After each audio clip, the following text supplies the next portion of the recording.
নমস্কার। প্রথমেই যার ডাকে আজকে আমরা সকলে উপস্থিত হয়েছি, পথে নেমেছি মানুষের অধিকার রক্ষার স্বার্থে, দলনেত্রী মমতা বন্দ্যোপাধ্যায়কে আমি আমার শ্রদ্ধা কৃতজ্ঞতা প্রণাম জানাই। সভা মঞ্চে তৃণমূল কংগ্রেসের সর্বস্তরের নির্বাচিত জনপ্রতিনিধি, দলীয় পদাধিকারী, আমি সকলকে কৃতজ্ঞতা জানাই, প্রণাম জানাই। সর্বোপরি আপনারা যারা এসছেন, যারা রোজা রেখেছেন, পবিত্র রমজান মাসে রোজাদারদের আমি কৃতজ্ঞতা জানাই। সর্বধর্মের প্রতিনিধিরা জাতি দলমত নির্বিশেষে উপস্থিত হয়েছে, আমি সকলকে আমার কৃতজ্ঞতা জানাচ্ছি। আপনারা জানেন যে অপরিকল্পিত এসআইআর বাংলায় অক্টোবরের 27 তারিখ বিজ্ঞপ্তি জারি করে বিজেপির সহকারী সংস্থা নির্বাচন কমিশন বাংলার মানুষের নাম কেটে দেওয়ার যে ষড়যন্ত্র, চক্রান্ত এবং অভিসন্ধি করেছিল, আমরা তার তীব্র প্রতিবাদ জানিয়েছি। আমরা যেমন মাঠে ময়দানে লড়াই করেছি, আমরা সংসদে লড়াই করছি। এখানে আমাদের সাংসদের একাধিক আমার সহকর্মীরা রয়েছে। মমতা বন্দ্যোপাধ্যায় একমাত্র রাজ্যের মুখ্যমন্ত্রী যে আজ থেকে 33 বছর আগে 1993 সালের 21শে জুলাই সচিত্র পরিচয়পত্র দাবিতে রাজপথে নেমে আন্দোলন কাকে বলে ভারতবর্ষকে দেখিয়েছিল। ঠিক তেমনই 33 বছর পর আজকে মার্চের 6 তারিখ 2026-এ তিনি নির্বাচন কমিশনকে, বিজেপিকে, বিচার ব্যবস্থার একাংশ, সংবাদ মাধ্যম, এজেন্সি, কেন্দ্রীয় বাহিনী, ইডি, সিবিআই সবার উপর আমাদের চ্যালেঞ্জ থাকলো যে আগামী দিন মানুষ ভোট দেবে, লড়াই মাঠে ময়দানে হবে।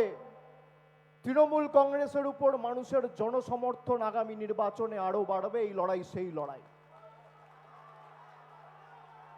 ইতিমধ্যেই আমাদের বাংলা থেকে 58 লক্ষ ভোটারের নাম কাটা হয়েছিল। যখন ড্রাফট ভোটার লিস্ট বেরোয় তখন আমরা দেখেছিলাম ডিসেম্বর মাসে। পরবর্তীকালে 28শে ফেব্রুয়ারি যে ভোটার লিস্ট প্রকাশিত হলো, সেখানে প্রায় অ্যাডিশনাল 5.5 লক্ষ 6 লক্ষ নামে মানুষের নাম কাটা হয়েছে। তার মানে সংখ্যাটা কত? 63 লক্ষ 64 লক্ষ। আর আন্ডার অ্যাডজুডিকেশন রয়েছে 60 লক্ষ 7 হাজার। তার মানে সংখ্যা কত? 1,24 লাখ। এসআইআর ঘোষণা হওয়ার 3 মাস আগে থেকে বিজেপির নেতারা গলা ফাটিয়েছিল, চেঁচিয়ে চেঁচিয়ে বলেছিল 1,24 লাখ, 1,25 লাখ লোকের নাম বাদ যাবে। এটা তো কাকতালীয় হতে পারে না। তৃণমূল কংগ্রেসের একাধিক নির্বাচিত জনপ্রতিনিধি, কাউকে হিয়ারিং এ ডাকা হয়েছে, কাগজ জমা দেওয়ার পর আন্ডার অ্যাডজুডিকেশন, মানে তাদের নাম বিচারাধীন বা অমীমাংসিত। তৃণমূল কংগ্রেসের মামাটি মানুষ সরকারের রাষ্ট্রমন্ত্রী গুলাম রাব্বানির নাম আন্ডার অ্যাডজুডিকেশন, শশী পাজার নাম আন্ডার অ্যাডজুডিকেশন, সাথী খন্দকারের নাম আন্ডার অ্যাডজুডিকেশন, কাজল শেখের নাম আন্ডার অ্যাডজুডিকেশন, ময়নাগুড়ির বিডিওর নাম আন্ডার অ্যাডজুডিকেশন, মুর্শিদাবাদের এমএলএ কংগ্রেস প্রতীক চিহ্নে নির্বাচিত হয়ে তৃণমূল কংগ্রেসে যোগদান করেছে বাইরন বিশ্বাস, তার নাম আন্ডার অ্যাডজুডিকেশন। আমাদের বক্তব্য খুব সহজ।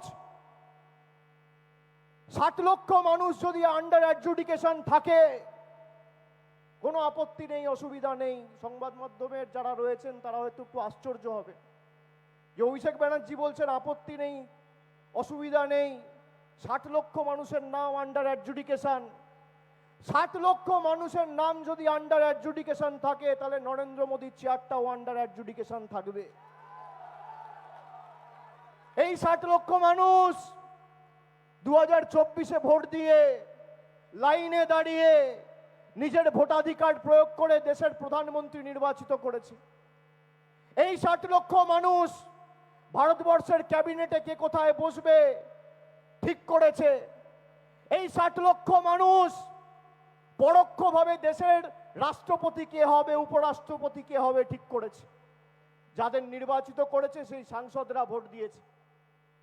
তাহলে এই 60 লক্ষ মানুষ যদি আন্ডার অ্যাডজুডিকেশন থাকে, তাহলে দেশের প্রধানমন্ত্রী কেন আন্ডার অ্যাডজুডিকেশন থাকবে না? আর যদি দেশের প্রধানমন্ত্রীর পদ আন্ডার অ্যাডজুডিকেশন না থাকে, তাহলে এই 60 লক্ষ মানুষকে তার ভোটাধিকার দিতে হবে, এই আমাদের দাবি।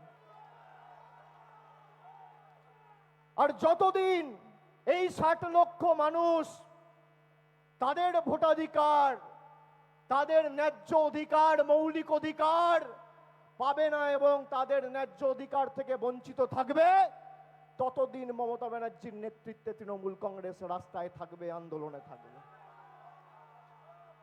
আমাদের রাজ্যের মুখ্যমন্ত্রী একমাত্র দলনেত্রী, যিনি মুখ্যমন্ত্রী হিসেবে নয়, দলনেত্রী হিসেবে নয়, যিনি সাধারণ একজন নাগরিক হিসেবে সুপ্রিম কোর্টে মামলা করে মানুষের জন্য লড়াই করতে গেছে।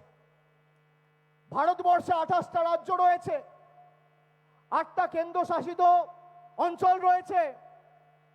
কোন মুখ্যমন্ত্রীকে, কেন্দ্রীয় মন্ত্রীকে, দলনেতাকে, দলনেত্রীকে ভারতবর্ষের 140 কোটি মানুষ দেশের সর্বোচ্চ আদালতে গিয়ে মানুষের পক্ষে সওয়াল করতে দেখেনি, একমাত্র মমতা বন্দ্যোপাধ্যায় করেছে। আমাদের যে দাবিগুলো প্রথম দিন থেকে ছিল যে লজিক্যাল ডিসক্রিপেন্সি লিস্ট রিলিজ করতে হবে, জ্ঞানেশ কুমার বলেছিল আমরা করব না। আমাদের 10 জনের যে সাংসদের প্রতিনিধি দল গেছিল ডিসেম্বর মাসের 31 তারিখ, তাদেরকে তর্জনী দেখিয়ে তিনি অমিত শাহকে সন্তুষ্ট করার জন্য আমাদের সাথে দুর্ব্যবহার পর্যন্ত করেছিলেন। আমরা তাকে বলেছিলাম যে আপনি মনোনীত, আমরা নির্বাচিত, আপনি আঙ্গুল নামিয়ে কথা বলুন। তৃণমূল অন্য ধাতুতে তৈরি, তৃণমূলকে আঙ্গুল দেখিয়ে তৃণমূলকে ধমকে চমকে লাভ নেই। আমি আজ থেকে 1 বছর আগে বলেছিলাম যে 2026-এ মমতা ব্যানার্জির নেতৃত্বে তৃণমূল কংগ্রেস যখন চতুর্থবার মামাটি মানুষ সরকার প্রতিষ্ঠার স্বার্থে লড়াই করবে, ক্ষেত্রে লড়াই করবে, তৃণমূল কংগ্রেসের ভোটের পার্সেন্টেজও বাড়বে, শতাংশও বাড়বে, আসন সংখ্যাও বাড়বে। 1 বছর পর একই কথা বলছি। ময়দানে লড়াই হবে, ময়দানে দেখা হবে। কিন্তু যারা ভাবছে আমি যখন ইচ্ছা মানুষকে নোটবন্দির নামে 130 কোটি মানুষকে লাইনে দাঁড় করিয়ে দেবো, 140 জন মারা গেছিল এই অপরিকল্পিত নোটবন্দি ঘোষণা করার কারণে। আজকে অপরিকল্পিত এসআইআর ঘোষণা করার কারণে প্রায় 172 জন সহ নাগরিক, সহ রাজ্যবাসীকে আমরা হারিয়েছি। যারা ভয়ে আত্মহত্যা করেছে, আত্মঘাতী হয়েছে।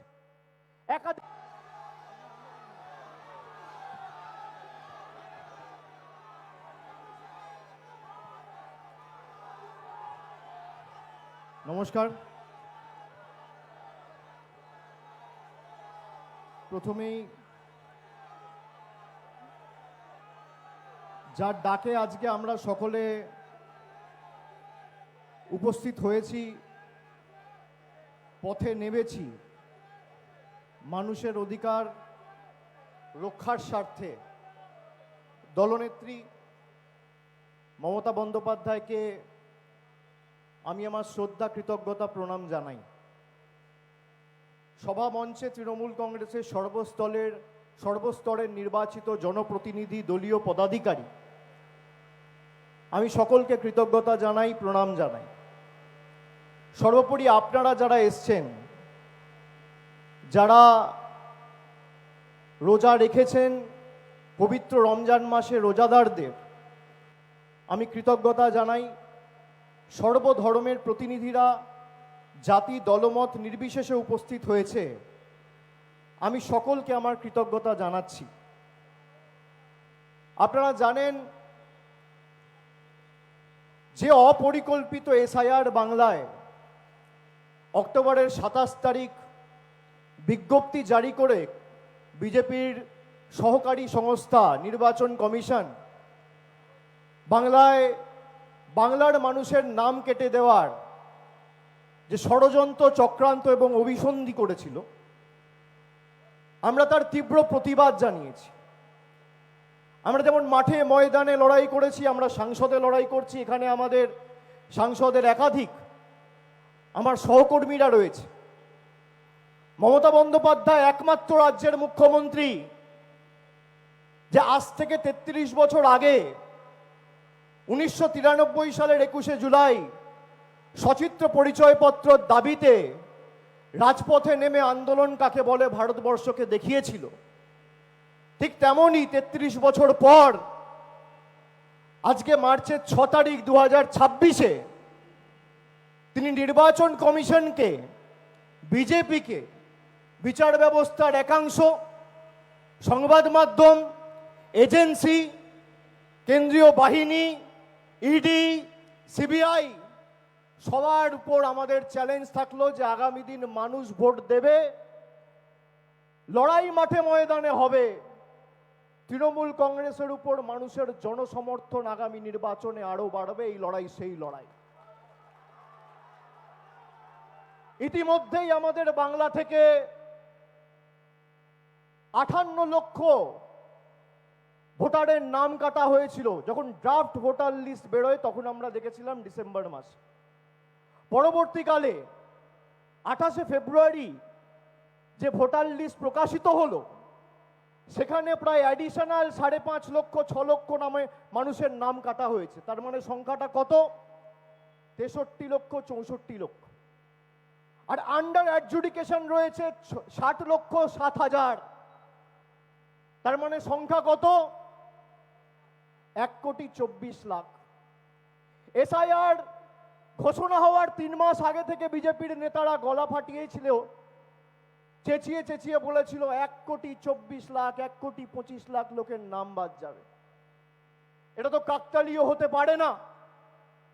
তৃণমূল কংগ্রেসের একাধিক নির্বাচিত জনপ্রতিনিধি, কাউকে হিয়ারিং এ ডাকা হয়েছে, কাগজ জমা দেওয়ার পর আন্ডার অ্যাডজুডিকেশন, মানে তাদের নাম বিচারাধীন বা অমীমাংসিত।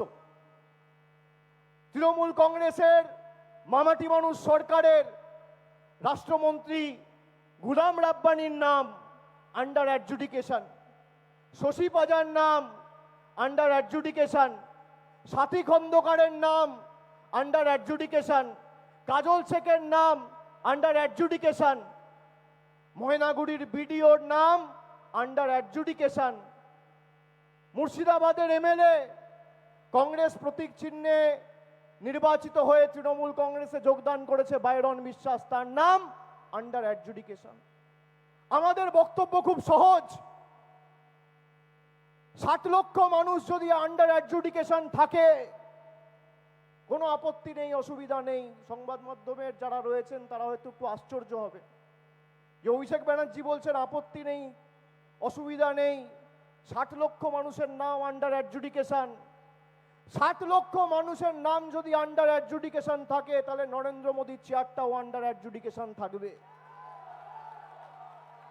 এই 60 লক্ষ মানুষ 2024-এ ভোট দিয়ে লাইনে দাঁড়িয়ে নিজের ভোটাধিকার প্রয়োগ করে দেশের প্রধানমন্ত্রী নির্বাচিত করেছে। এই 60 লক্ষ মানুষ ভারতবর্ষের ক্যাবিনেটে কে কোথায় বসবে ঠিক করেছে। এই 60 লক্ষ মানুষ পরোক্ষভাবে দেশের রাষ্ট্রপতি কে হবে, উপরাষ্ট্রপতি কে হবে ঠিক করেছে। যাদের নির্বাচিত করেছে সেই সাংসদরা ভোট দিয়েছে। তাহলে এই 60 লক্ষ মানুষ যদি আন্ডার অ্যাডজুডিকেশন থাকে, তাহলে দেশের প্রধানমন্ত্রী কেন আন্ডার অ্যাডজুডিকেশন থাকবে না? আর যদি দেশের প্রধানমন্ত্রীর পদ আন্ডার অ্যাডজুডিকেশন না থাকে, তাহলে এই 60 লক্ষ মানুষকে তার ভোটাধিকার দিতে হবে, এই আমাদের দাবি। আর যতদিন এই 60 লক্ষ মানুষ তাদের ভোটাধিকার, তাদের ন্যায্য অধিকার, মৌলিক অধিকার পাবে না এবং তাদের ন্যায্য অধিকার থেকে বঞ্চিত থাকবে, ততদিন মমতা ব্যানার্জির নেতৃত্বে তৃণমূল কংগ্রেস রাস্তায় থাকবে, আন্দোলনে থাকবে। আমাদের রাজ্যের মুখ্যমন্ত্রী একমাত্র দলনেত্রী, যিনি মুখ্যমন্ত্রী হিসেবে নয়, দলনেত্রী হিসেবে নয়, যিনি সাধারণ একজন নাগরিক হিসেবে সুপ্রিম কোর্টে মামলা করে মানুষের জন্য লড়াই করতে গেছে। ভারতবর্ষে 28টা রাজ্য রয়েছে, 8টা কেন্দ্রশাসিত অঞ্চল রয়েছে।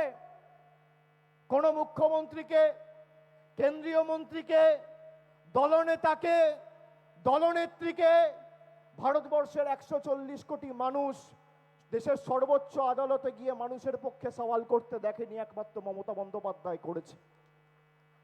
আমাদের যে দাবিগুলো প্রথম দিন থেকে ছিল, যে লজিক্যাল ডিসক্রিপেন্সি লিস্ট রিলিজ করতে হবে, জ্ঞানেশ কুমার বলেছিল আমরা করব না। আমাদের 10 জনের যে সাংসদের প্রতিনিধি দল গেছিল ডিসেম্বর মাসের 31 তারিখ, তাদেরকে তর্জনী দেখিয়ে তিনি অমিত শাহকে সন্তুষ্ট করার জন্য আমাদের সাথে দুর্ব্যবহার পর্যন্ত করেছিলেন। আমরা তাকে বলেছিলাম যে আপনি মনোনীত, আমরা নির্বাচিত, আপনি আঙ্গুল নামিয়ে কথা বলুন। তৃণমূল অন্য ধাতুতে তৈরি, তৃণমূলকে আঙ্গুল দেখিয়ে, তৃণমূলকে ধমকে চমকে লাভ নেই।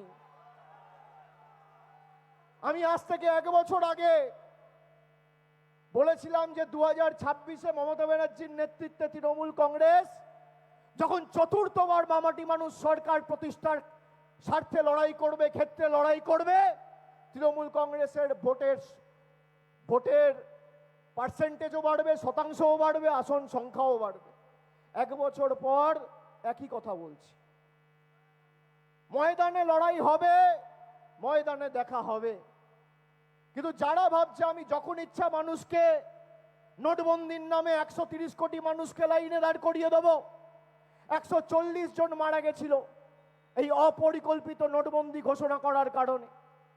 আজকে অপরিকল্পিত এসআইআর ঘোষণা করার কারণে প্রায় 172 জন সহনাগরিক, সহরাজ্যবাসীকে আমরা হারিয়েছি, যারা ভয়ে আত্মহত্যা করেছে, আত্মঘাতী হয়েছে।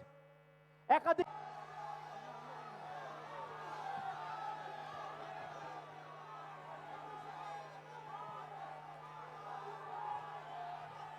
নমস্কার।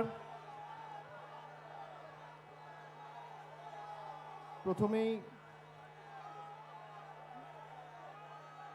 যার ডাকে আজকে আমরা সকলে উপস্থিত হয়েছি,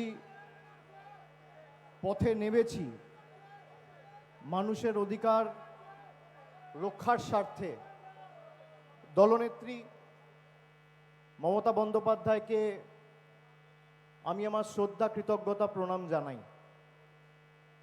সভা মঞ্চে তৃণমূল কংগ্রেসের সর্বস্তরের নির্বাচিত জনপ্রতিনিধি, দলীয় পদাধিকারী, আমি সকলকে কৃতজ্ঞতা জানাই, প্রণাম জানাই। সর্বোপরি আপনারা যারা এসছেন, যারা রোজা রেখেছেন, পবিত্র রমজান মাসে রোজাদারদের আমি কৃতজ্ঞতা জানাই। সর্বধর্মের প্রতিনিধিরা জাতি, দলমত নির্বিশেষে উপস্থিত হয়েছে, আমি সকলকে আমার কৃতজ্ঞতা জানাচ্ছি। আপনারা জানেন যে অপরিকল্পিত এসআইআর বাংলায় অক্টোবরের 27 তারিখ বিজ্ঞপ্তি জারি করে বিজেপির সহকারী সংস্থা নির্বাচন কমিশন বাংলার মানুষের নাম কেটে দেওয়ার যে ষড়যন্ত্র, চক্রান্ত এবং অভিসন্ধি করেছিল, আমরা তার তীব্র প্রতিবাদ জানিয়েছি। আমরা যেমন মাঠে ময়দানে লড়াই করেছি, আমরা সংসদে লড়াই করছি। এখানে আমাদের সাংসদের একাধিক আমার সহকর্মীরা রয়েছে।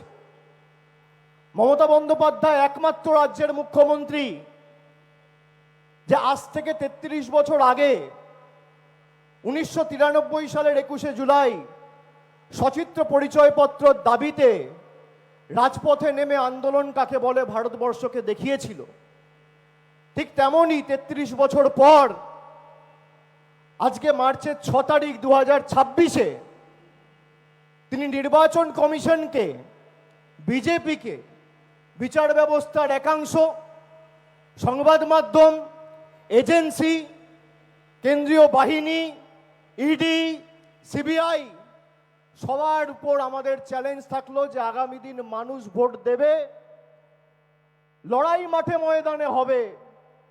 তৃণমূল কংগ্রেসের উপর মানুষের জনসমর্থন আগামী নির্বাচনে আরো বাড়বে। এই লড়াই সেই লড়াই। ইতিমধ্যেই আমাদের বাংলা থেকে ৫৮ লক্ষ ভোটারের নাম কাটা হয়েছিল। যখন ড্রাফট ভোটার লিস্ট বেরোয় তখন আমরা দেখেছিলাম ডিসেম্বর মাস। পরবর্তীকালে ২৮শে ফেব্রুয়ারি যে ভোটার লিস্ট প্রকাশিত হলো, সেখানে প্রায় অ্যাডিশনাল ৫.৫ লক্ষ ৬ লক্ষ নামে মানুষের নাম কাটা হয়েছে। তার মানে সংখ্যাটা কত? ৬৩ লক্ষ ৬৪ লক্ষ। আর আন্ডার অ্যাডজুডিকেশন রয়েছে ৬০ লক্ষ ৭ হাজার। তার মানে সংখ্যা কত? ১,২৪,০০,০০০। এসআইআর ঘোষণা হওয়ার ৩ মাস আগে থেকে বিজেপির নেতারা গলা ফাটিয়েছিল, চেঁচিয়ে চেঁচিয়ে বলেছিল ১,২৪,০০,০০০, ১,২৫,০০,০০০ লোকের নাম বাদ যাবে। এটা তো কাকতালীয় হতে পারে না। তৃণমূল কংগ্রেসের একাধিক নির্বাচিত জনপ্রতিনিধি, কাউকে হিয়ারিং এ ডাকা হয়েছে, কাগজ জমা দেওয়ার পর আন্ডার অ্যাডজুডিকেশন, মানে তাদের নাম বিচারাধীন বা অমীমাংসিত। তৃণমূল কংগ্রেসের মামাটি মানুষ সরকারের রাষ্ট্রমন্ত্রী গুলাম রাব্বানির নাম আন্ডার অ্যাডজুডিকেশন, শশী পাজার নাম আন্ডার অ্যাডজুডিকেশন, সাথী খন্দকারের নাম আন্ডার অ্যাডজুডিকেশন, কাজল শেখের নাম আন্ডার অ্যাডজুডিকেশন, ময়নাগুড়ির বিডিওর নাম আন্ডার অ্যাডজুডিকেশন, মুর্শিদাবাদের এমএলএ কংগ্রেস প্রতীক চিহ্নে নির্বাচিত হয়ে তৃণমূল কংগ্রেসে যোগদান করেছে বাইরন বিশ্বাস, তার নাম আন্ডার অ্যাডজুডিকেশন। আমাদের বক্তব্য খুব সহজ। ৬০ লক্ষ মানুষ যদি আন্ডার অ্যাডজুডিকেশন থাকে, কোনো আপত্তি নেই, অসুবিধা নেই। সংবাদ মাধ্যমের যারা রয়েছেন তারা হয়তো একটু আশ্চর্য হবে যে অভিষেক ব্যানার্জি বলছেন আপত্তি নেই, অসুবিধা নেই, ৬০ লক্ষ মানুষের নাম আন্ডার অ্যাডজুডিকেশন। ৬০ লক্ষ মানুষের নাম যদি আন্ডার অ্যাডজুডিকেশন থাকে, তাহলে নরেন্দ্র মোদীর চেয়ারটাও আন্ডার অ্যাডজুডিকেশন থাকবে। এই ৬০ লক্ষ মানুষ ২০২৪-এ ভোট দিয়ে লাইনে দাঁড়িয়ে নিজের ভোটাধিকার প্রয়োগ করে দেশের প্রধানমন্ত্রী নির্বাচিত করেছে। এই ৬০ লক্ষ মানুষ ভারতবর্ষের ক্যাবিনেটে কে কোথায় বসবে ঠিক করেছে। এই ৬০ লক্ষ মানুষ পরোক্ষভাবে দেশের রাষ্ট্রপতি কে হবে, উপরাষ্ট্রপতি কে হবে ঠিক করেছে। যাদের নির্বাচিত করেছে সেই সাংসদরা ভোট দিয়েছে। তাহলে এই ৬০ লক্ষ মানুষ যদি আন্ডার অ্যাডজুডিকেশন থাকে, তাহলে দেশের প্রধানমন্ত্রী কেন আন্ডার অ্যাডজুডিকেশন থাকবে না? আর যদি দেশের প্রধানমন্ত্রীর পদ আন্ডার অ্যাডজুডিকেশন না থাকে, তাহলে এই ৬০ লক্ষ মানুষকে তার ভোটাধিকার দিতে হবে, এই আমাদের দাবি।